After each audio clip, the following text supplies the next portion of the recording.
Chevrolet SS Sedan. This car is a 6.2 liter LS3 V8. Stock has 415 horsepower, 415 pound-feet of torque. Now, a lot of people don't know about this car.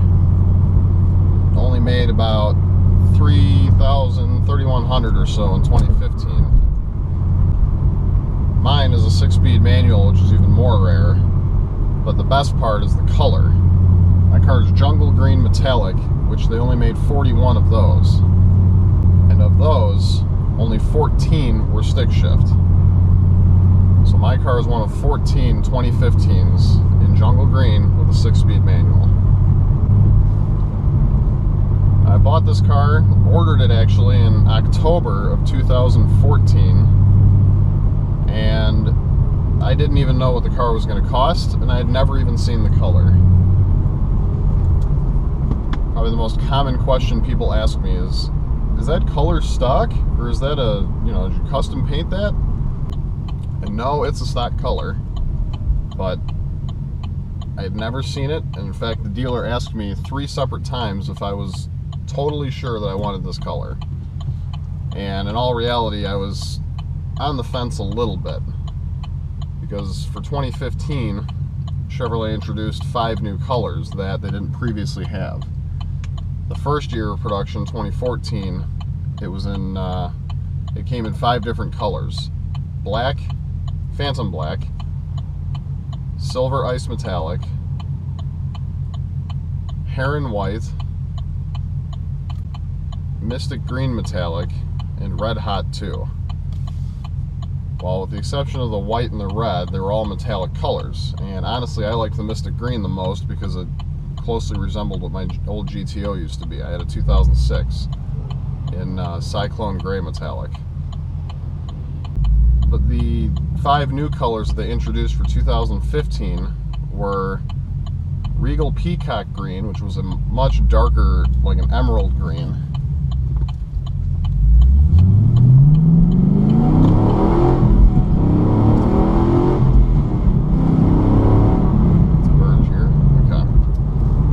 Emerald green, and then there was a alchemy purple metallic, which was a deep, rich purple. That's actually the one color I've never seen in person. Then they offered perfect blue metallic, which was a popular choice for a lot of people.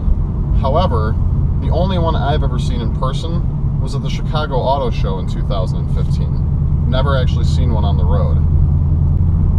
And they also offered a different shade of red, which was also called Some Like It Hot Red Metallic, which in pictures, originally my wife kind of liked that, but it to me was, I don't know, it was not the shade I was hoping it would be. It was a very deep red.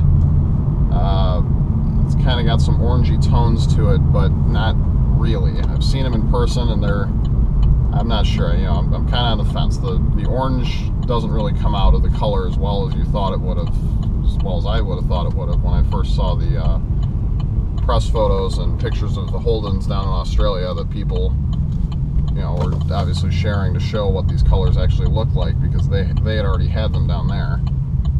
And then, of course, was the 5th new color, which was jungle green metallic, and as evidenced by the lack of build, it really wasn't a strong seller due to probably how strange of a color it is for a car like this. The jungle green metallic was not really a strong seller or choice among people because they hadn't seen it, and honestly, I will admit, I was a little skeptical at first, just because of the fact that, again, I'd never seen it in person, and all the pictures I'd ever seen online of a jungle green Holden, the majority of them made it look dark and like a grassy green color, which I don't hate green, but I just think that if that were to be the way my car would have looked, I probably would have chosen a different color. But thankfully, there's a little vehicle they make called the HSV GTS, and the pictures that were posted of that car in this color were phenomenal. And if you ever see this color in person, you'll know what I'm talking about when I say that the metal flake has a gold or yellow look to it in the sun that makes this green just look amazing. And it was those pictures that I had seen of a GTS. It was actually a Ute, and when I saw those, I was that's my color. That's the color I need. And when the car showed up, the dealership, the night it showed up, they called me and they said, "Hey, your car's here."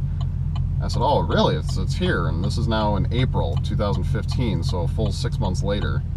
And they told me, "Your car's here. You can, you can't pick it up tonight. We got to prep it. We got to, take off the shipping blocks and do our dealer inspection and everything and make sure the car's okay." And I said, "All right, well, can I at least stop by and take a look at it while you guys are doing that?" So yeah, certainly, come on by. So they had some pictures that the salesman had taken for me after they pulled it off the truck, which I'll show you now.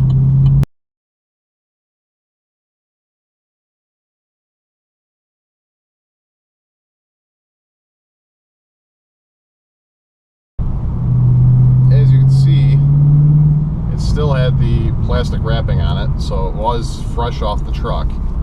And when I showed up at the dealer that night to go pick it up, they'd already removed all that. But the people at the dealership, the salesmen, the porters, the finance people, everybody was just oogling this car. And they were asking me, "Are you the guy that bought the jungle green car? Holy cow, does that thing look amazing?" And I said, "Oh yeah, I hope so. I haven't seen it yet," because at this point I hadn't walked back to the service center because my salesman hadn't come up to greet me yet. So he finally did. I go back and I'm looking at the car, and again, I'm looking at it inside the service center with no sunlight on it, and I was impressed. I thought the color looked really good, but I couldn't see it for what it was at the moment. I wasn't disappointed because I figured that much, but I really liked the car. I sat in it. I just remember, feeling the steering wheel, which is, this wheel has a lot of thick grips to it, and good points all around. And I was, pretty excited, but I couldn't pick it up for another day or so. So I left, and the next morning when I came to get the car and sign all the paperwork for it, that was when I finally saw the car in daylight. And I actually saw it after being there for maybe an hour and a half waiting around for the usual dealer stuff, signing paperwork, loans, and all that stuff. Thankfully I wasn't doing a trade-in, so I didn't have to deal with that headache too. But the first time I saw the car in the sun was when they actually went to go fill it up with gas. And I was sitting there, and I remember it clear as day. I was sitting in the lobby waiting, and I just glance outside and I see my car leaving the dealership and heading down the street across from the dealer. And at that point I knew, I was like, oh my god, this color is everything I thought it would be and more. So I was really impressed by it. I really, truly am in love with this color, to the point where I've even considered, if I were to replace this car someday down the road or get a different vehicle that, add to my stable besides this one. And I really like this color to the point where I would almost custom paint a car, because it's that cool. So when the dealer showed back up at the car, he pulls it in, backs it into the front of the parking lot, and that was when everybody inside was just going nuts. I'm sitting there looking, grinning ear to ear, happier than hell to see my car. And everybody's walking up telling me how gorgeous it is and how lucky I am, and that's really is a rare car. At the time I didn't know it. At the time the production numbers weren't out yet, so I wasn't fully aware of how special this thing was. So I was just super happy. And the whole dealership experience went quite well. I was really happy with my sales guy, who's not very, didn't pressure me into anything, didn't, try to sell me extended warranties or accessories or stuff like that. He knew what I was there to do, and, he respected that. And I have a lot of respect for salespeople that do that. There's salespeople that don't really do a good job with letting the customer control the environment that they're trying to buy the car in. They're too pushy, and I don't know, the type, you've seen them. But the getting into the parking lot, and when I left, or when I got into the car and I left, was when I had driven this car for the first time. Mind you, I had test driven an automatic car back in September before I ordered this car, and he did try to sell me that car. I'll give you that, but you know, that was honestly the first interaction I had with my sales guy. And he tried to sell me the automatic car, and I told him, no, I want stick shift. He's like, well, this has the paddles. I said, no, stick shift. I picked up this car, and when I drove it the first time, it was, you know, getting into it was a little difficult to drive the very, very first time, just because I wasn't used to such a heavy clutch in a car like this, because my GTO was pretty soft comparatively.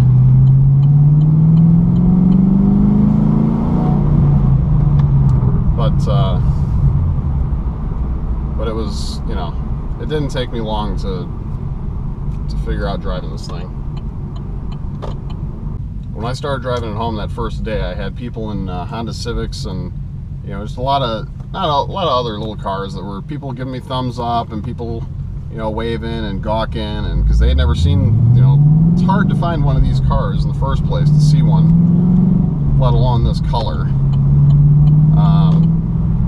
And I think it was definitely a fun experience buying this car and coming home with it that first day. I did have some other driving impressions after I first drove the car, but we'll save that for another video. And I just wanted to tell my story of when I bought the car and how that experience went. And it was just, like I said, it was very seamless, very easy. Ordered the car, put down the deposit, went in, picked up the car 6 months later, signed everything, got in it, and I've been happy ever since. I've really enjoyed having this car. It's a great car for me. So as always, if you're stopping in for the first time, please subscribe, like or comment on the videos, and feel free to share this if you want. And have a wonderful day.